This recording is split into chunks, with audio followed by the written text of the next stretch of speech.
আসসালামু আলাইকুম। আমাদের দেশে বর্তমানে একটা বিষয় প্রায় সময় আমাদের নজরে আসে। বিষয়টা হলো অনেক পিতামাতা সন্তান জন্মদানের পর সন্তানের জন্মটাকে গোপন করার জন্য তাকে পরিত্যাগ করে রাস্তাঘাটে জন্মের পরপরই শিশুটাকে ফেলে রেখে আসে। এই বিষয়টা বর্তমানে আমাদের সমাজে অহরহ ঘটতেছে।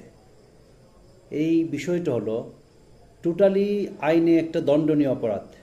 কোনো সন্তান জন্মগ্রহণ করার পর তার বয়স 12 বছর পূর্ণ না হওয়া পর্যন্ত পিতামাতা তাকে পরিত্যাগ করতে পারবে না।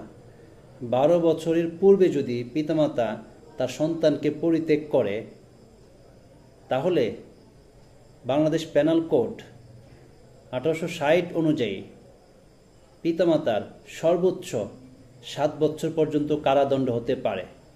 এটা একটা উৎকৃষ্ট উদাহরণ হলো, অনেক সময় আমরা দেখি রাস্তাঘাটে বাজারের ব্যাগে বিভিন্ন কার্টুনে বাচ্চা ফেলে দেয়।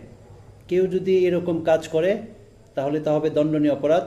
তজ্জন্য তার ওই শিশুর পিতামাতার সাজা হবে সর্বোচ্চ 7 বছর কারাদণ্ড।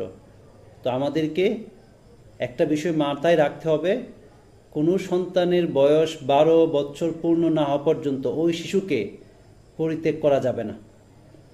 আশা করি বুঝতে পেরেছেন।